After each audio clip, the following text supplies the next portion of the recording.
Pertempuran orang Baduy versus Banten di masa depan.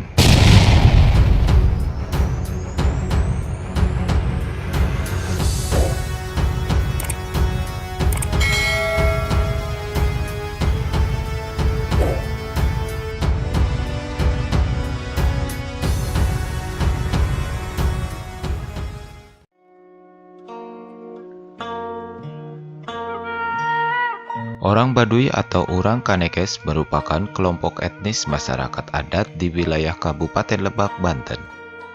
Orang Baduy merupakan salah satu suku yang ada di Indonesia yang mengisolasi diri mereka dari dunia luar dengan menjaga tradisi turun-temurun dari para leluhurnya. Masyarakat Baduy secara umum terbagi menjadi dua kelompok, yaitu Baduy Dalam dan Baduy Luar.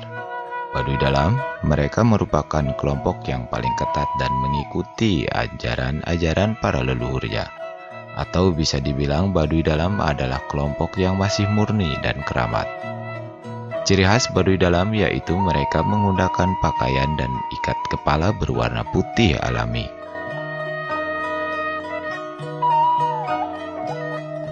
Kelompok masyarakat kedua yang disebut Baduy Luar adalah mereka yang tinggal di berbagai kampung yang tersebar mengelilingi wilayah Kanekes Dalam. Masyarakat Baduy Luar berciri khas menggunakan pakaian dan ikat kepala berwarna biru gelap. Baduy Luar sudah tidak lagi memegang penuh ajaran adat. Mereka sudah sedikit terpengaruh dengan kehidupan luar atau modern.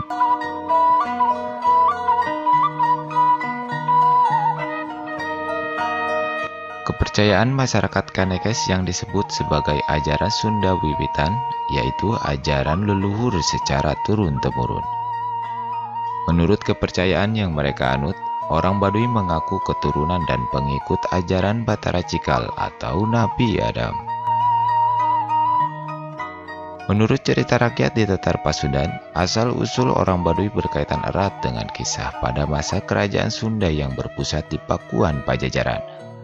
Mereka adalah orang-orang pengikut setia Pangeran Pucukumun yang selamat pada pertempuran antara pasukan Sultan Maulana Hasanuddin dengan pasukan kerajaan Pajajaran. Mereka enggan untuk mengikuti ajakan Sultan Maulana Hasanuddin untuk bergabung dan mengikuti ajaran-ajaran Sultan Maulana Hasanuddin dengan masuk Islam. Mereka memilih untuk berpindah dan membangun pemukiman baru. Tempat itulah yang sekarang menjadi wilayah Baduy.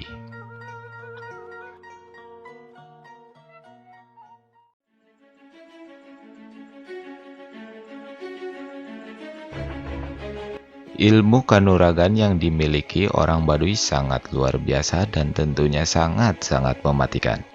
Kesaktian mereka disebut juga dengan ilmu pucuk umun, yang memiliki kemampuan terbang melesat sejauh 40 rumah. Tentunya ilmu Baduy ini tak semua orang Baduy menguasainya, hanya orang-orang tertentu yang ditugaskan untuk tetap menjaga wilayah serta ajarannya. Dan juga dipersiapkan di masa depan untuk membalas kekalahan di masa lalu. Suatu hari nanti para pengikut setiap Pangeran Pucukumun akan membalaskan dendam kekalahannya terhadap Banten dan melakukan pertempuran, yang tentunya bagi mereka yang tetap memegang teguh ajaran leluhurnya. Karena orang Baduy pun ada sebagian besar yang sudah keluar dari ajaran kepercayaannya dengan memeluk agama Islam. Pertempuran antara Baduy dan Banten akan terjadi jika sudah ditandai dengan terbaginya Provinsi Banten menjadi dua, yaitu wilayah Banten dan Ujung Kulon.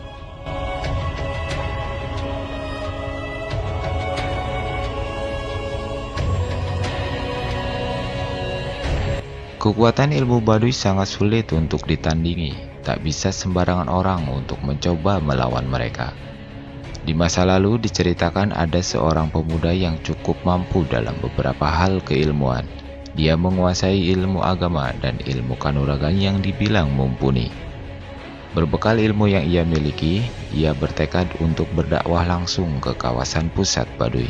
Namun apa yang terjadi?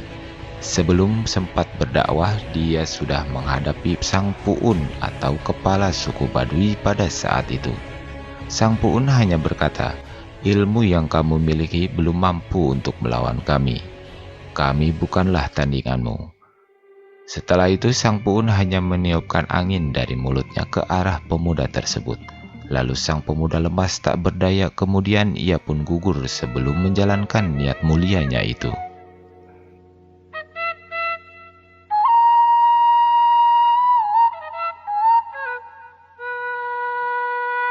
Ilmu pucuk umun yang dimiliki orang Baduy memang tiada tanding, namun hanya akan bisa dikalahkan oleh garis keturunan dari Sultan Maulana Hasanuddin Banten.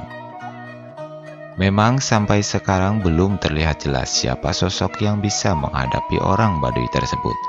Meskipun sekarang Sultan Banten dan para keturunan Keraton Banten masih ada, namun belum tentu juga merekalah yang dimaksud.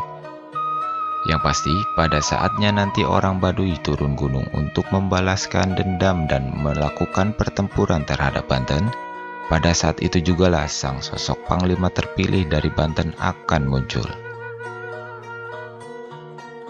Cerita ini belum tentu kepastian dan kebenarannya, karena kisah ini bersifat mitos dan bersumber dari cerita rakyat dan cerita para sesepuh yang ada di wilayah Banten.